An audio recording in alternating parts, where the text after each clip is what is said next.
45-15. Man, sometimes you get it right.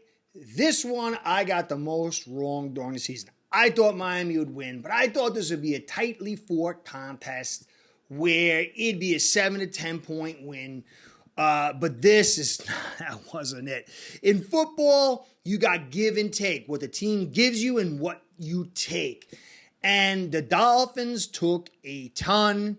And Ron Rivera, who I had some respect for, I thought leading up into this week, he was going to play two high safeties, get more back to zone, kind of let this longer drives have to play out. But somewhere in his crazy brain, he decided, hey, let's go man on Hill and not play any coverage behind over the top of Hill. And he got burned 2 times for big plays. And he adapted after the first big touchdown, but still there was just many points. I thought this guy totally wet the bed as far as a D-caller. He fired Del Rio. He should fire himself. He should be fired. But the Dolphins did take, we heard from Wes Welker saying that, you got Randy Moss and he thinks he's better than Randy Moss, Hill that is.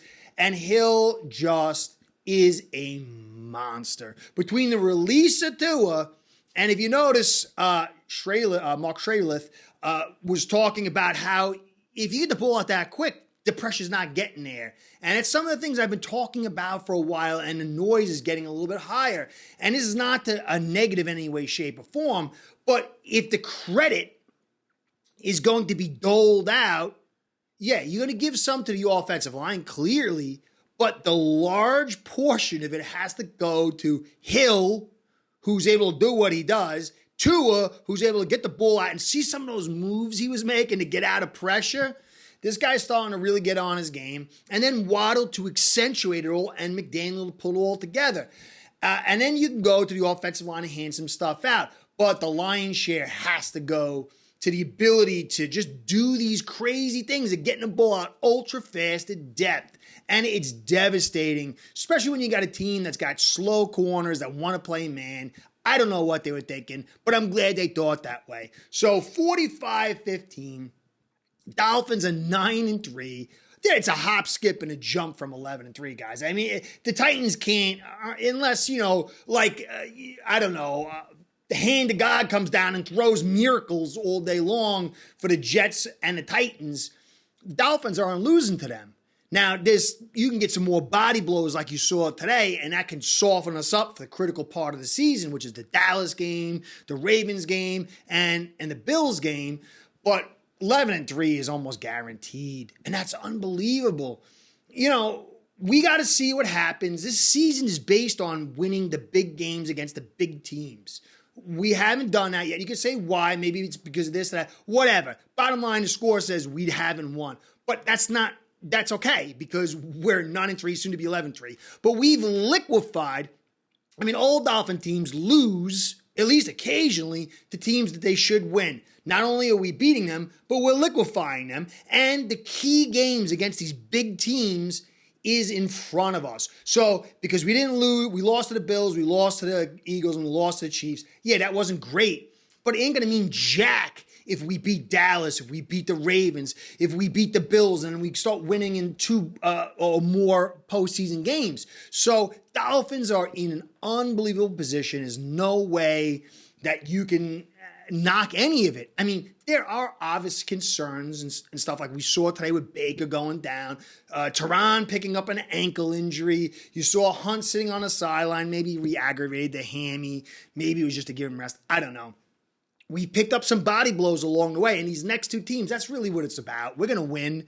I just got to hope we don't get any more body blows. So I'm going to go over the game, go over the injuries, and go over what I saw in a minute.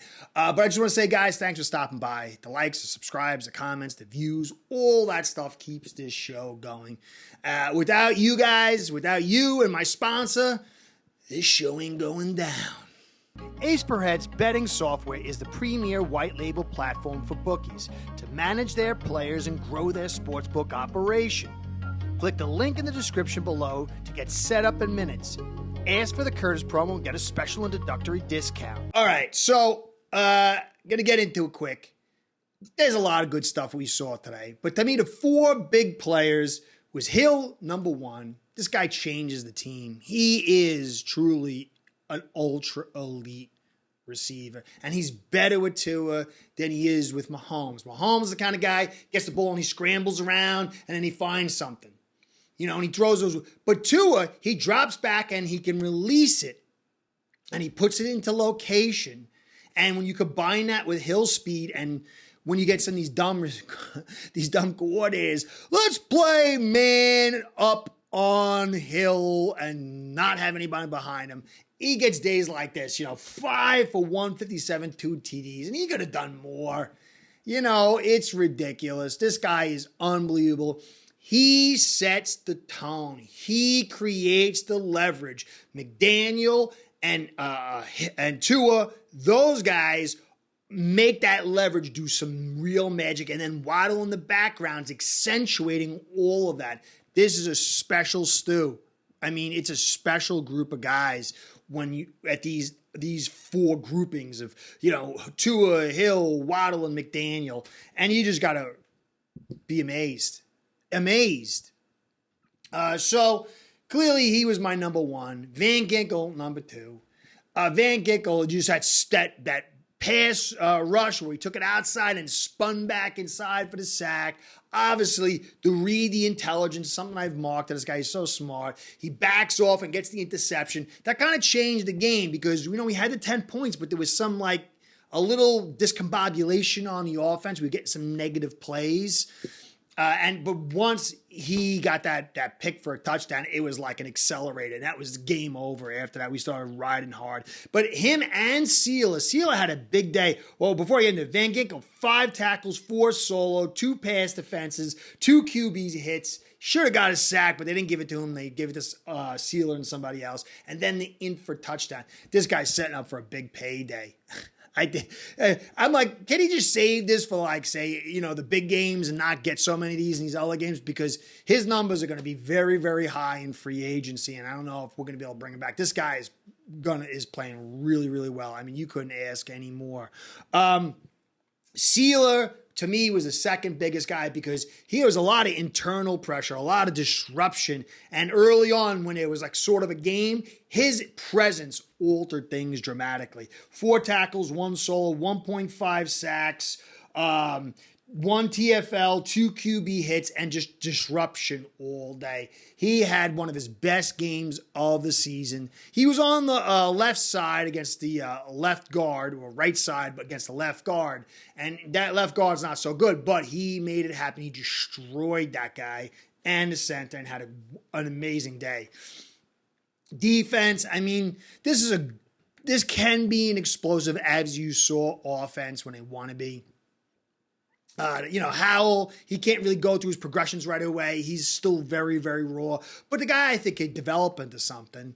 I like what I see from him. He's fast. He can move. He can kind of make some throws. I think this guy could be somebody for this team going forward. So those are my first three. But then Tua. Tua, he had 18 for 24, 280, which is that's a good day, man. Guys would love to have that day. For him, it's a little down key, 11.7 yards per attempt, 2 TDs. But that really, to me, isn't the magic part for Tua. What it was is when he had the free rusher coming at him, he just stepped forward and moved out of the way. There was a couple times he just bought time, got out of the pressure, and delivered the football, which is a part of his game that we've been seeing beep, beep, beep. But now it's boop. It is he's starting to get more confident. He's not the guy you're going to run to the edge. He's not that kind of guy. But the short area quickness and the ability to release that ball fast means that he can make that move and then release it, and he gets a play off. And so it's in reminiscence sort of Dan Marino, especially in the early years. Dan Marino was pretty mobile early on. But his ability to step up, move around, and release is just a huge asset. And the more he adds to this, the higher he's going to rise when it comes to these better teams and big games.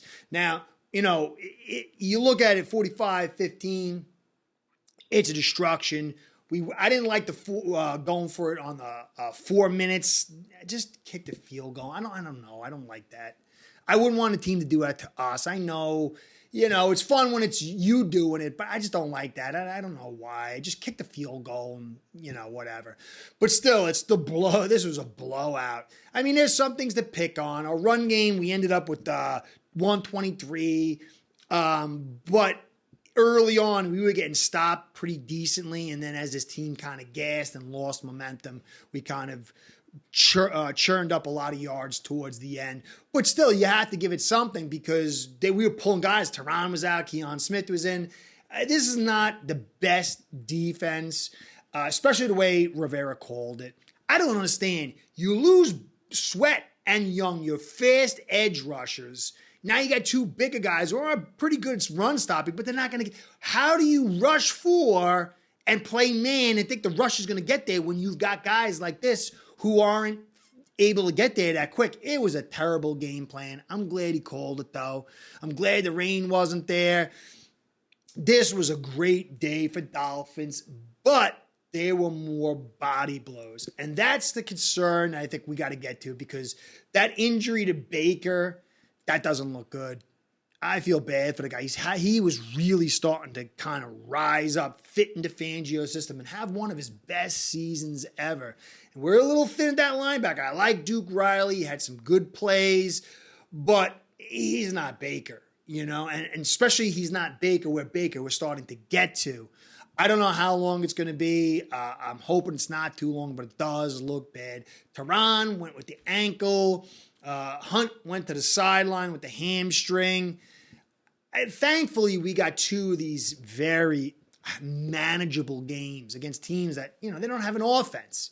If they had any marginal offense, I'd be a little concerned. But you clearly got to put, 19, 20 points on and then have a defense to kind of, and neither one of these teams do. Titans aren't what they used to be on defense. They're not even what they used to be on offense. Jets, they could barely put any points on, even against the Falcons. It's pathetic. That's like a bad college team offense. But still, we can't get any more of these body blows. Baker is going to his loss now for however long that is, and it didn't look good. They rule him out quick. That's not a good sign. When he went down, it didn't look good. But we're getting a little bit of sucking sound as far as our depth and talent. And that's the only real concern I have right now. Over the next 2 weeks, these body blows are starting to pile up. And what we saw today, what we'll see against the Titans and what we'll see against the Jets is not what we're going to see as far as the competition level against Dallas and against the Ravens and even the Bills. Say what you want about them. They're going to play tough. So we've got to kind of get healthy. We've got to stop these body blows. That's the only concern I have. But really, what else can you complain about? Nothing. This was a very stressful day. I talked, in my live and about my friend who's real sick. And I just, I studied a lot and I felt discombobulated and I just needed a chill day, and I'm glad to have it. It was good to see Achane back. He had some nice pop runs. They kind of limited it a little bit, but you could see the guy getting back to where he's supposed to be. Waddle had some nice plays. The drop, you could complain about that. But overall, even the offensive line, they managed things a little bit pretty well for the most part. This team's not a threat as far as pass rush. Especially with the way they called it. But there's nothing to really complain about. The only thing we have to worry about is these injuries. It's great to see the Dolphins with the 45, I would say 38-15 win, maybe 41-15 win, because being conservative. But man, 11-3 is here, guys. 11-3. 11-3.